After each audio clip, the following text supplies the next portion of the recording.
I'd like to cover a few housekeeping items. First, please feel free to submit questions in the questions pane throughout the presentation, and we'll be sure to get as many as possible before the end of the webinar.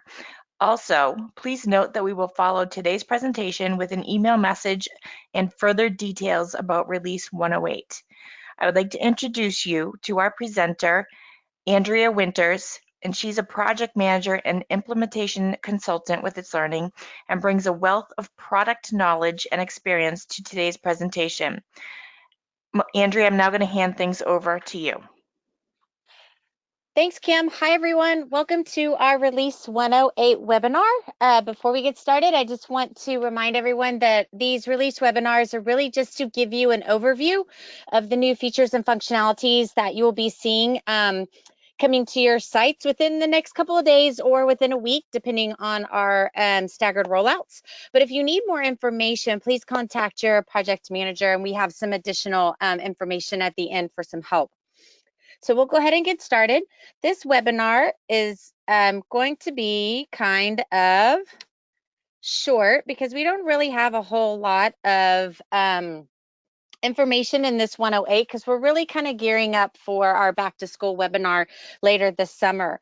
So as Kim mentioned, please don't hesitate to click the questions box and to add questions as we're going along, and we will answer as many of them as we can. So the first new feature that we have is a new home page. And when you click home now, you will see that it looks very different. Currently, our home page looks more like a dashboard. And this one, you'll see little tiles that will correspond to each one of the courses that you were in. This is currently a student view of the new homepage. And what I like about this new homepage is not only does it give you this nice individual look at each course, it tells you exactly what's going on in each course in a very quick glance. How many tasks that I have coming up that are due for that particular course this week, if there's any new announcements or anything that's been added to the course.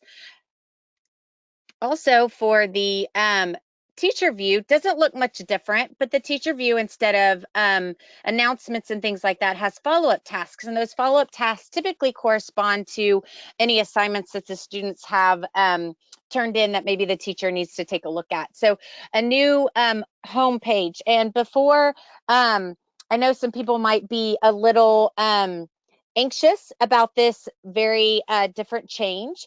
We wanted to point out that this is the home page and that the majority of our customers actually have their users logging into one of their group dashboards when they first log into the site.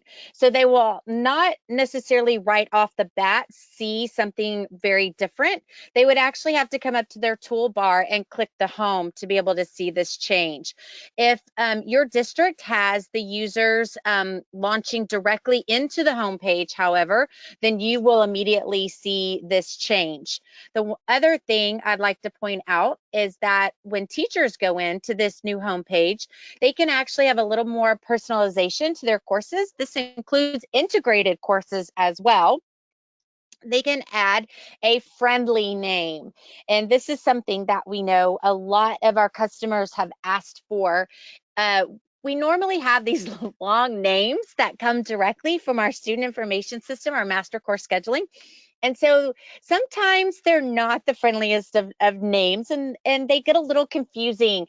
And so what we've added is that the teachers can come in here and color code the courses, but they can also give it a friendly name. So that way, it's something a little more easy to recognize for our students and our teachers when they log in and they see this course name not only on their course card, but also in their course list. The other section of the home page that has changed is the updates. So you'll notice in the home page we have the courses, but we also have updates. And this is a little more similar to what you're used to the current home page looking like, where you have that list of all the updated things that have happened in each one of your courses. but it also has this updated task list that looks a little different. And I like the new task list as well because it organizes it into what's overdue, what's due today, what's due tomorrow, what's coming up later. And this is a cumulative due date.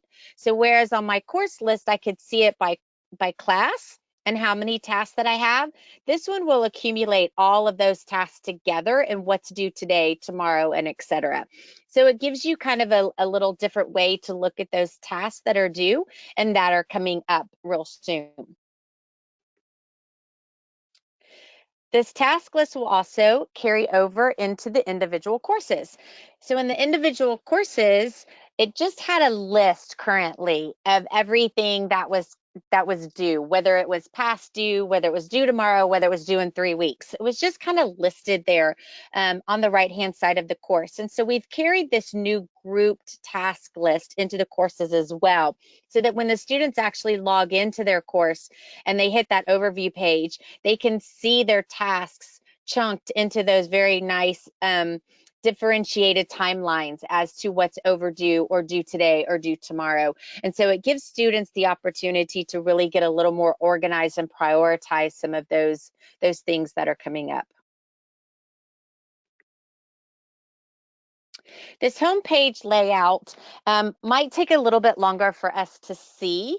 We're having a staggered rollout because it is such a big change to our user design, to our UX design, that we want to make sure that this is kind of rolled out in a very streamlined process. So our US customers may not start seeing this really until August, even though it's listed in this release 108 that's coming out or starting to come out this weekend. So we're going to take a little slower release with this one just to make sure that everything goes really smoothly with this change. And so as I mentioned before, you might not actually see the change right off the bat if you don't click that home page, because it depends on how that system admin has set up for your start page for the individual users. And so it might be a little different for each district and what that looks like. So the next update is has to do with our assignments. And within our assignments, we know as educators that self-reflection is an important part of the learning process. And so we have added that self-reflection now to each assignment task. So students now have the ability to self-assess and reflect on their own individual work before they turn something in. And so they can actually self-assess. If there's a rubric attached to that assignment, they can actually self-assess prior to turning it in, or when at the time they turn it in, and then reflection on why they believe that they have that particular assessment. Or if it's a non-rubric assignment, they can just type in a self-assessment and reflection. The teacher has the ability to see this self-assessment and reflection. This can also be utilized in peer assessments as well. And so the students can assess themselves before or after the peer assessment, and then the teacher can see both of those elements and if they align or if there's differences with that. And so one of the other updates is adding to our cloud integrations, both our Google Drive and our OneDrives. And we know that the cloud integrations are very popular, and we are always trying to increase the workflow for that. So you'll notice that we have added on any of the quick link add buttons, whether it's within the lesson planner or directly within the course. When you click add now, these quick links used to just be task, assignment, test, and something from your computer. Now we have added those drives right there for you, so you don't have to click show all and then add something from your drive. So it kind of eliminates a couple clicks for our users. So hopefully that will streamline some of the process. The next feature is the ability to hide the last visit column within the participants tab. So right now, currently, this is in all of our courses. When a user logs in, it shows whether or not they've logged in, and if they've logged in, when that last login time was. So we have the ability to actually turn that setting off now. But I want to make sure that everyone understands this is a system admin setting. So this has to be done by system administrators, which means that this is an all or nothing setting for the entire site. So this cannot be turned on and off per course. This has to be done for the entire site. So if you go in and the system admin turns the setting off, then every single course in the site will not have that last visit column. So that is an option in the sysadmin features, and it is located under those global settings and features and securities within that system admin tab.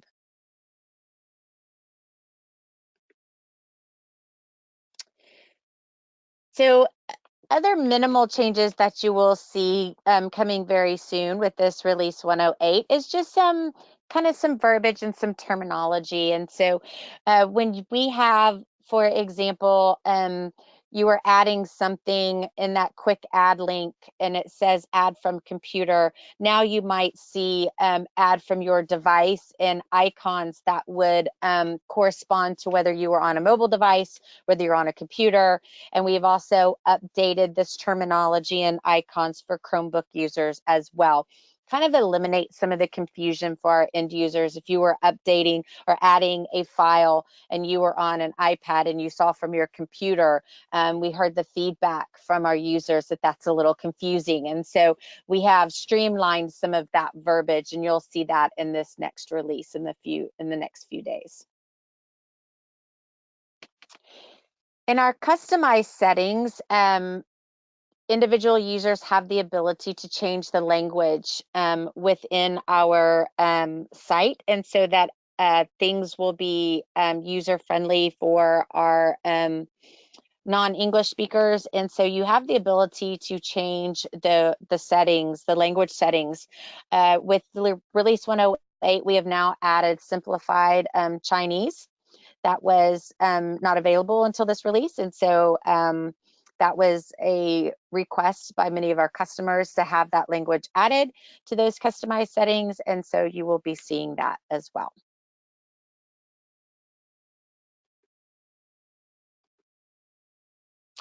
And so that was very quick. We only had those few updates in this particular release. We are getting ready for our big back to school release that you will see coming up here in the next month or 6 weeks or so. And so if you have any ideas and we want your feedback, please make sure that you go to our ideas portal, which is ideas.itslearning.com/ideas. Again, if you have any questions, you want some specific trainings or help with any of these new features, please reach out to one of us 3 project managers. We'll be more than happy to get you some additional help for that. If you just have some generalized questions, please don't forget we have our support.itslearning.com site that will help some of your questions that you might have there. So let's see, do we have any questions that came up during this very quick release webinar? I don't see any questions right now unless somebody has something they want to type in quickly.